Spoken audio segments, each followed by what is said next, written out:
तो online case कैसे हो? सबसे पहले तुम मेरे को ये बताओ, तुम्हें मिस्टीरियस प्लेस पसंद है या नहीं? क्योंकि आज हम उन्हीं को देखने वाले हैं। मेरे को तो काफी पसंद है, क्योंकि नेचर के अंदर ऐसी ऐसी चीजें हैं ना जिसको देखकर इंसान अपनी आंखों पर विश्वास नहीं कर सकता। तो उन्हीं में से आज हम कुछ ऐसे प्लेस को देखने वाले हैं जो कि नेचर ने बनाए हैं। तो चलिए शुरू करते हैं। एक ऐसा गांव जहां लोग कई कई दिनों तक सोते रहते हैं। एक ऐसी नदी जिसमें अगर कोई इंसान गलती से गिर जाए तो वो जिंदा ही उबल जाता है। और एक ऐसा झरना जहां से पानी नहीं बल्कि खून बहता है। ये सब जगहें ऐसी हैं जिन पर काफी यकीन कर पाना इंटरेस्टिंग वीडियो काफी लग रही है मुश्किल मेरे है, को। लेकिन हकीकत में ये सभी जगहें इस दुनिया में एग्जिस्ट करती हैं। हालांकि इनके अलावा भी हमारी दुनिया में कई ऐसी मिस्टीरियस जगहें मौजूद है जिनकी मिस्ट्री से पिरामिड, साइंटिस्ट और ये तो रिसर्चर्स मेरे ने को भी भाई मुंह बहुत फुला पसंद रखी है। है। और आज की इस वीडियो में हम कुछ ऐसी ही मिस्टीरियस प्लेसेस के बारे में जानेंगे, इसलिए वीडियो को पूरा एंड तक जरूर देखना। Number 7, Mount Roraima. ये नजारा देखकर ऐसा लगता है ओ जैसे पानी नहीं बल्कि बादलों के बीच में कोई भाई आइलैंड बना देखो, है, लेकिन हकीकत में ये कितना वेनेजुएला में मस्त मौजूद एक लग रहा पहाड़ है। है ऐसा जिसे लग रहा है माउंट कि रोराइमा बादल के है नाम से नीचे जाना जाता है। और ये उसके ऊपर पहाड़ दुनिया के माउंटेन है। सबसे अनोखे और आकर्षक नेचुरल वंडर्स काफी में से मस्त एक लग है, रहा है ये जिसकी नजारा। ऊंचाई 2810 मीटर है। दूसरे पहाड़ों के और काफी ऐसी जगह होती भी है कि मतलब वहां पर माउंटेन ऊपर होते हैं। कंपैरिजन में माउंट रोरेमा का टॉप ऊपर से बिल्कुल फ्लैट है ओ और यहाँ से एक वाटरफॉल भी निकलता है जो कि दुनिया के मस्त सबसे लग रहा है ऊंचे भाई। वाटरफॉल्स में। देखने में कितना मस्त लग रहा है। मतलब चारों तरफ उसके बादल है और उसके ऊपर ये माउंटेन है।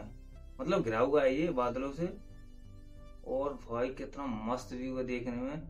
सोचो रियलिटी में देखेंगे तो कितना मस्त लगेगा। नेशनल जियोग्राफिक की एक स्टडी के अकॉर्डिंग ये पहाड़ लगभग 2 बिलियन साल से भी ज्यादा पुराना है। लाखों सालों तक ये पहाड़ बाकी दुनिया से बिल्कुल कटा हुआ था, लेकिन फिर साल 1884 में सर एवरार्ड इस पहाड़ पर चढ़ने वाले पहले इंसान बने और तभी बाकी दुनिया को मालूम चल सका कि ये पहाड़ ऊपर से बिल्कुल फ्लैट है। जब इस पहाड़ पर रिसर्च की गई तो रिसर्चर्स ये देखकर बिल्कुल हैरान थे कि इस पहाड़ पर कई अलग अलग तरह के जानवर भी पाए जाते हैं। रिसर्चर्स को इस पहाड़ पर जानवरों और पेड़ पौधों की कुछ ऐसी किस्में भी मिल चुकी हैं जिन्हें इससे पहले कभी नहीं देखा गया था। इस पहाड़ पर पाई जाने वाली 53% स्पीशीज ऐसी है व्हाट? जो पूरी दुनिया में सिर्फ यहीं पाई जाती है। मतलब यहाँ पर 53% ऐसे जीव हैं जो पूरी दुनिया में नहीं पाए जाते, वो सिर्फ यहाँ पाए जाते हैं। Number 6, Kelimutu tri coloured lakes. Indonesia में एक आइलैंड है जिसे फ्लोरेस के नाम से जाना जाता है। वैसे तो ये आइलैंड काफी ज्यादा खूबसूरत है और हर साल कई लोग यहाँ घूमने के लिए भी आते हैं, लेकिन इस आइलैंड पर 3 ऐसी अनोखी लेक्स मौजूद है जो अपने आप में काफी ज्यादा मिस्टीरियस है। ये तीनों लेक्स एक साथ एक ही जगह पर बनी हुई है। भाई भाई देखने से कितना मस्त व्यू आ रहा है। मतलब तीनों लेक, ये 3 लेक हैं और तीनों का पानी अलग अलग लग रहा है मेरे को। देखो एक का ब्लू है और एक का स्काई है और एक ब्लैक। खाली है क्या पूरी को? इनका कलर एक दूसरे से बिल्कुल अलग है, मगर हैरान ओ करने वाली बात सिर्फ इनके अलग रंग ही नहीं है, बल्कि हैरान करने वाली बात ये भी है मतलब देखो, मतलब देखने से कितनी मस्त लग रही है। तीनों का कलर अलग अलग है। कि ये तीनों लेक्स अपने कलर बदलती रहती है। ये लेक और साल में 1 से लेकर 6 बार तक अपने रंग बदलती है, लेकिन आज तक कभी भी इन तीनों लेक्स का कलर एक जैसा नहीं देखा गया। ये मिस्ट्री तो भाई काफी इंटरेस्टिंग है। मतलब 3 लेक है और तीनों का पानी चेंज होता रहता है और कभी भी उनका रंग एक जैसा नहीं होता एक टाइम पर। अगर एक का ब्लू होगा तो एक का स्काई ब्लू, एक का ब्लैक। मतलब सोच के देखो ये पानी आ कहाँ से रहा है और इनका रंग कैसे चेंज हो रहा है। अभी तो बहुत कुछ जानना बाकी है नेचर के बारे में। पार्क अथॉरिटीज का कहना है कि इन तीनों लेक्स के नीचे एक्टिव वॉल्केनो मौजूद है और वॉल्केनो से जो गैसेस निकलती है वही शायद इन लेक्स के पानी के साथ केमिकल रिएक्शन करती है, जिसकी वजह से इन लेक्स का कलर बदलता रहता है। अच्छा हो भी सकता है ये। लेकिन कभी भी इन तीनों लेक्स का कलर एक जैसा क्यों नहीं हुआ, ये आज भी एक हाँ ये मिस्ट्री तो है। है। अगर इन लेक्स का कलर उस वॉल्केनो की वजह से चेंज हो रहा है तो भाई सेम टाइम पर इनका कलर सेम क्यों नहीं होता? Number 5, boiling river. Amazon forest, जो कि हमारी दुनिया का सबसे बड़ा जंगल है। वैसे तो ये जंगल 8 देशों में फैला हुआ है, लेकिन इसके पेरू वाले इलाके में एक ऐसी नदी मौजूद है जिसका पानी हर वक्त उबलता रहता है। इस नदी को ओ शनई टिम्पिश्का के नाम से जाना जाता है। मेरे को लगता है भाई इसके पानी के गर्म होने की वजह एक ही हो सकती है, इसके नीचे वॉल्केनो हो सकता है। मेरे को तो यही लगता है। के पानी का टेम्परेचर 90 से 100 डिग्री सेल्सियस तक होता है, जिसका साफ मतलब है कि अगर कोई भी जानवर या इंसान गलती से भी इस रिवर में गिर जाए तो वो जिंदा ही उबल जाएगा। ओ इस रिवर को लंबे समय तक एक मिथ माना जाता था, लेकिन फिर पेरू के एक साइंटिस्ट आंद्रेस रूजो ने इस रिवर को ढूंढने का फैसला किया और साल 2011 में इसे अमेज़न फॉरेस्ट में ढूंढ निकाला। जब रूजो ने इस रिवर के पानी का टेम्परेचर लिया तो वो 86 डिग्री सेल्सियस था। लेकिन अब सवाल ये उठता है कि इस रिवर का पानी आखिर इतना गर्म कैसे है। तो अब एक हाँ, रीजन तो ये हो सकता है कि इसके आसपास कोई एक्टिव वॉल्केनो मौजूद है या फिर जिसकी इसके वजह नीचे से भी हो ये पानी सकता है। गर्म होता है।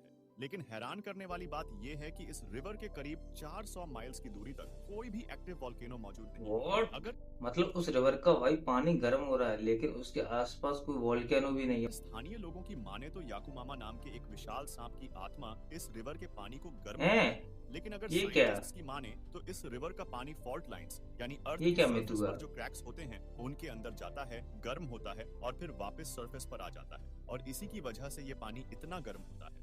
नेचर में ऐसी ऐसी चीजें होती रहती हैं जो हमें भी नहीं पता। साइंस का अपना एक अलग नजरिया होता है और नेचर का भाई एक अपना अलग नजरिया होता है।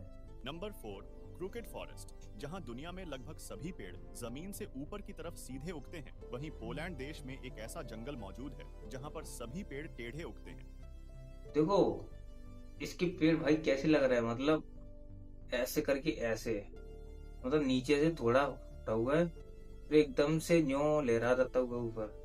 पहले थोड़ा सा उठा हुआ फिर लहराता हुआ ऊपर, मतलब एकदम सांप के टाइप में। मतलब जैसे एक सांप होता है ना, उस टाइप में लग रहा है ये पेड़। इस जंगल को क्रूकेड फॉरेस्ट के नाम से जाना जाता है, जहां 400 से भी ज्यादा ऐसे पेड़ हैं जिनमें 90 डिग्री का एक शार्प बेंड देखने को और मिलता है, लेकिन फिर ये अचानक क्या से ये है? वापस मुड़ जाते हैं और सीधे उगने लगते हैं। और आखिर ऐसा हो कैसे सकता है? हाँ। तो इन अजीब और अनोखे पेड़ों को लेकर कई थ्योरीज दी जाती हैं, जिनमें से एक थ्योरी के अकॉर्डिंग जब ये पेड़ छोटे थे तो ये भारी बर्फ के तूफान के अंदर दब गए ओ। थे, जिसकी वजह से ये ऐसे उगने लगे। वहीं दूसरी थ्योरी की माने तो इस इलाके में एक ग्रेविटेशनल पुल है, लेकिन एक और थ्योरी है जो ये कहती है कि इन्हें ऐसा उगाने के लिए इंसानों ने ही इन पेड़ों के साथ छेड़छाड़ की है। मतलब इसकी पहली थ्योरी कहती है ये बर्फ के ढकने की वजह से ऐसे हो गए हैं। अगर बर्फ के ढकने की वजह से ये ऐसे हुए हैं तो भाई जो नए पेड़ उग रहे हैं उनके साथ ऐसा नहीं होना चाहिए। दूसरी और तीसरी थ्योरी मेरे को सही लग रही है। Number 3, the sleeping city of कलाची।